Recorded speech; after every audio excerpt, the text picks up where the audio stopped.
Hello, this is Helen Thomas and the CDFM study group.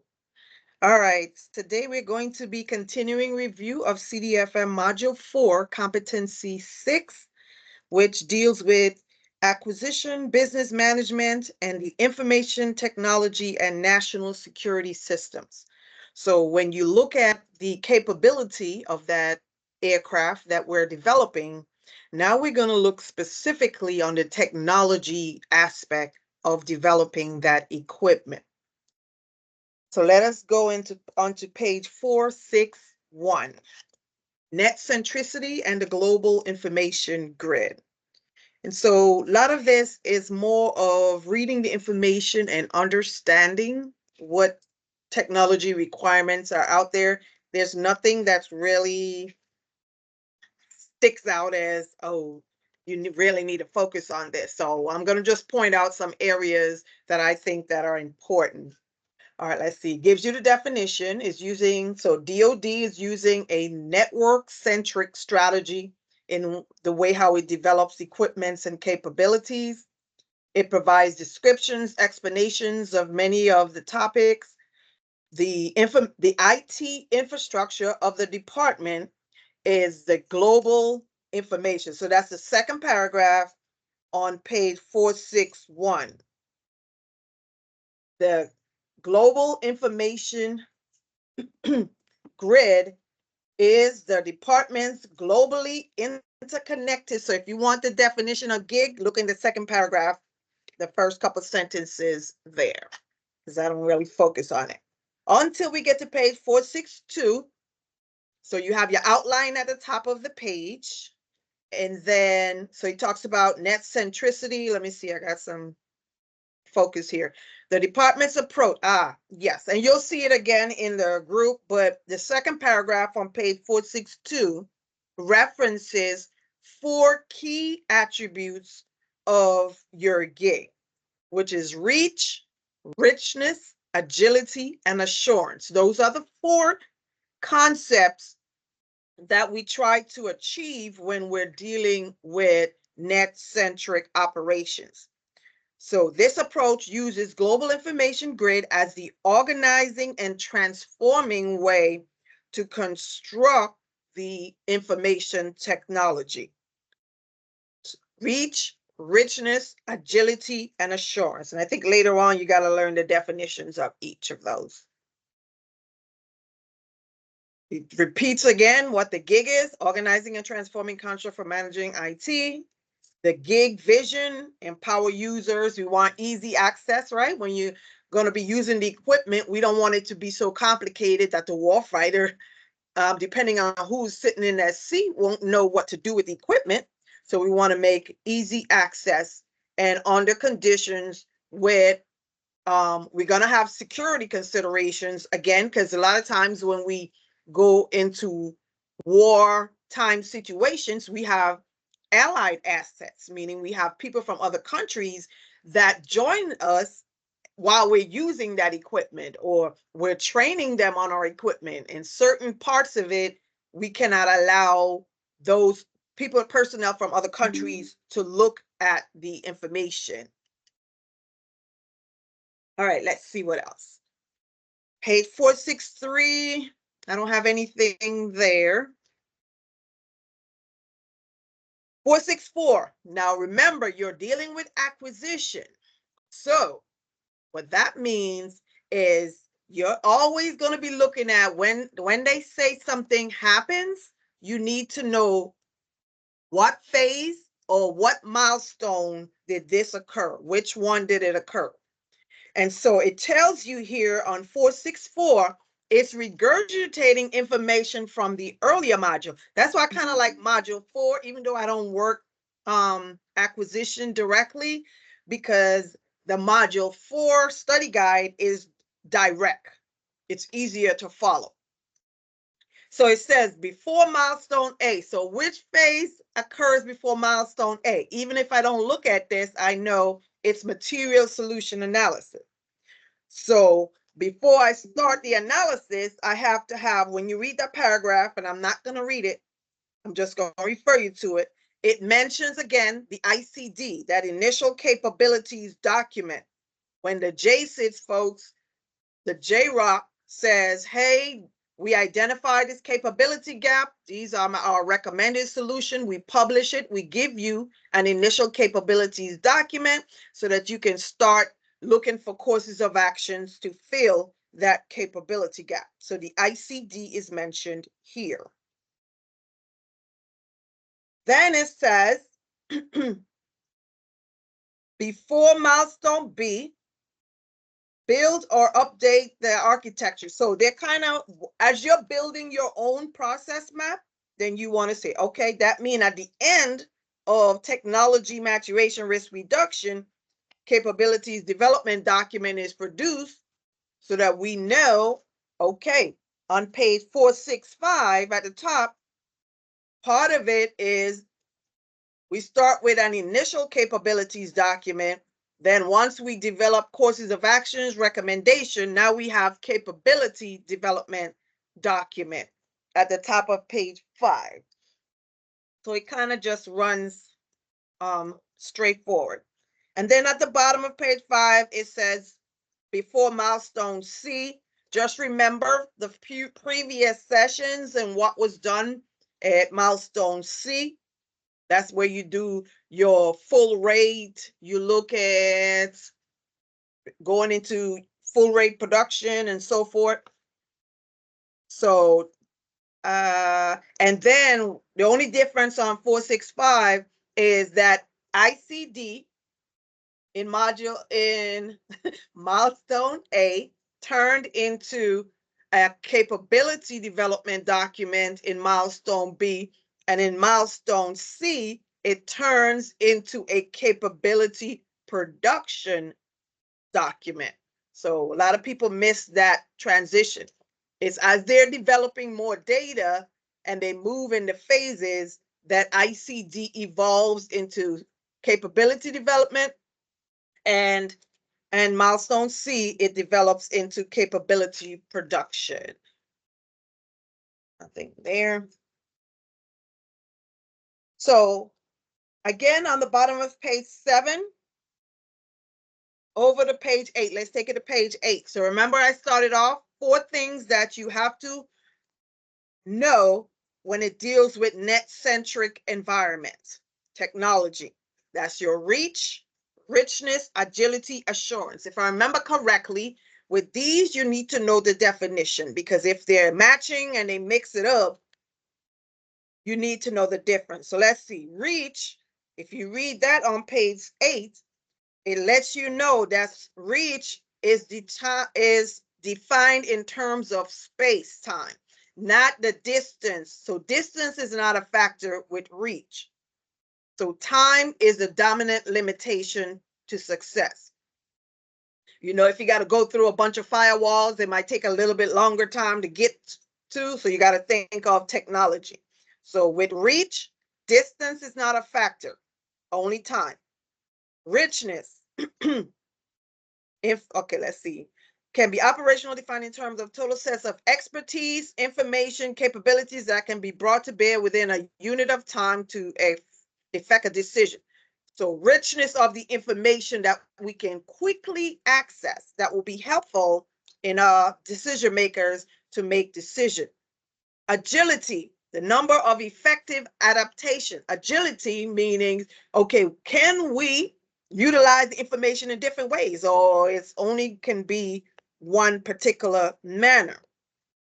And assurance can be operationally defined in terms of achieving the expected, I'm assured that I will achieve the expected level of operational and systems performance.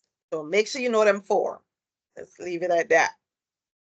Some other consideration, what do we need to enhance our system? We're going to look at, and I'm not focusing on them, but on the top of page 9, where you have interoperability, know the definition, supportability, electromagnetic spectrum. I think we touch a little bit on it, but we'll wait till we get there for the electromagnetic spectrum. So we don't really go into details with these, so make sure you know, okay, at the bottom there of page 9, I think the first paragraph deals with interoperability. Those are your definition. Know your definition. And with a multiple choice test, that means it's just easy for me to put the definition and then have terms at the bottom, because there's really no concepts per se with these. All right, let's see where we're going to go. ISP timeline. I don't do timelines. I'm going to page 13 at the bottom, page 4613. Just above the electromagnetic spectrum, there's a paragraph that says, and I have that in asterisks. That means I saw it on my exam way back when. It says the Office of the Assistant Secretary of Defense, OSD, Network and Information Integration. So that's like your Chief Information Officer, your CIO, reviews all ISP documents for acquisition category 1 and 1A. So remember, you have milestone decision authorities and then ACAT 1 programs that deal with technology and automation, and then you have automation technology if systems that the OSD NII is the responsibility, has responsibility for oversight. That means they're the subject matter expert, provides their recommendation to that Undersecretary of Defense for acquisition and sustainment, or for the module 4 is the USD ATNL, acquisition technology and logistics. Those titles are the same. Remember, the module 1, 2, and 3 study guides are more updated than the module 4. So the title in module 1, 2, 3 is the USD ANS, and the title in mod 4 for the same person is the USD ATNL. And even though the USD ATNL is the milestone decision authority, they have the Office of the Secretary of Defense for NII being the subject matter expert to give their recommendation. All right, electromagnetic spectrum. Okay, so what did I see? So a couple of things I have with electromagnetic spectrum. You read the paragraph at the bottom. So oh no, that's going back to ACAT category. Category 1 programs are embedded, because remember, if it's an aircraft, the technology is embedded. Versus ACAT 1A, it's an automated system. So that means it's a standalone. So the keywords I'm trying to get you to hear is embedded versus standalone. ACAT 1 programs are embedded. ACAT 1A, and all you got to think about it, that's a general equipment, that's a vehicle. So that means the technology is embedded, versus DTS is a system. That means it's a standalone ACAT 1A. So I wanted to differentiate that. Nothing there. So there wasn't a whole lot on those pages. Another definition on page 17, what is the defense business system? So you can see it there on the first paragraph on that page.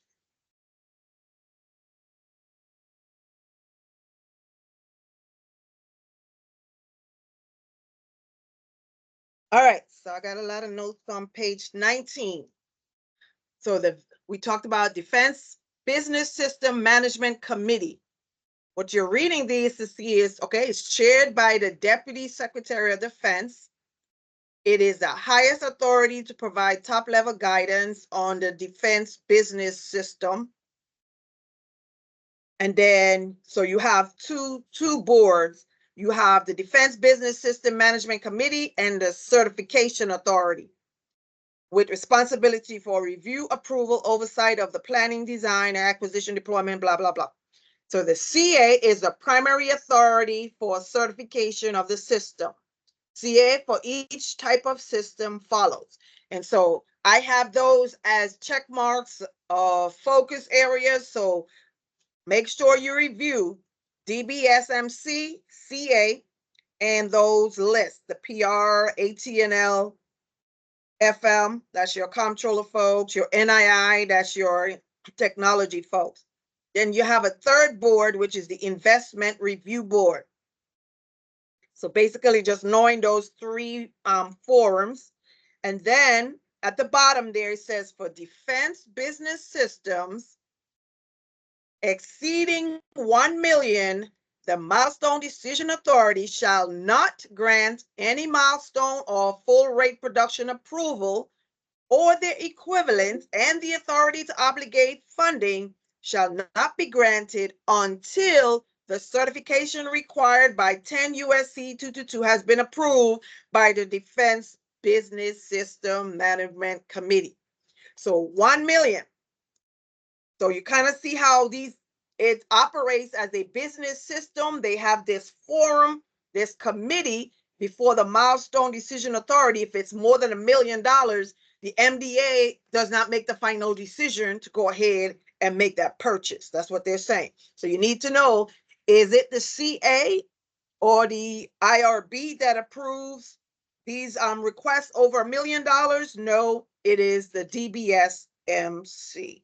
And you have the diagram on page 19, and you can see where the approval for investment review group is started with, the review board, the CA, then it has the DBSMC. So review that chart at the bottom.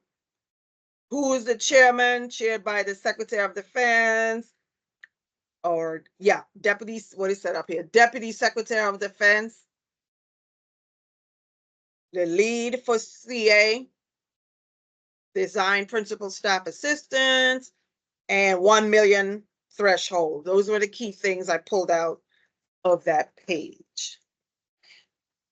In this section on page 21, the Klinger-Cohen Act, make sure you review all of those bullets at the bottom, created by this Chief Information Officer, institutionalized COTS. They're going to go into it a little bit more in the session, but I like these snapshots because you can use that as a guide when you're studying. Because when you get to the point where you're almost ready to take the test, you don't want to still be reading. You want to just look at the topic and be able, from the topics, be able to articulate what's going on. So the paragraph under the Klinger-Cohen Act, now known as the Klinger-Cohen Act, is designed to improve the way the federal government requires and manages IT. So you can read through all of that. You got to be in compliance with the Klinger-Cohen Act. That is what dictates how the federal government deals with IT equipment. Nothing there. On the top of page 25, in Module 4, you will hear a lot about commercial off-the-shelf equipment, softwares. So COTS. So that DOD 5000.02 and Management Initiative Decision 905 all require the use of COTS to be, meaning you're not always developing things from scratch. If there's something on the commercial side that's already out there that you can tap into, then that is what you will do. Okay. And that's the summary. So again, reminder, make sure you read all the summaries in the Module 4 because they kind of give you all the important information in that section as you're studying. It's easier to follow compared to the other modules that you did for 1, 2, and 3. So that is all I have, again, for today for CDFM Module 4, Competency 6, Information Technology and National Security Considerations or Systems. All right. If you have not already subscribed to our YouTube page, please consider subscribing. Click that button for me and click the notification at the top of your YouTube page. So what it does is every time I upload a video, it'll send you an email and say, Helen's just uploaded another CDFM video. Go check it out. All right. And what it also does by you interacting with the YouTube page is YouTube would then promote our page so that other people, when they type in Google CDFM study help, and then my videos will automatically pop up because people have been going to them. So YouTube will promote them for me. All right, this is Helen Thomas and the CDFM study group. I'll see you guys again next time.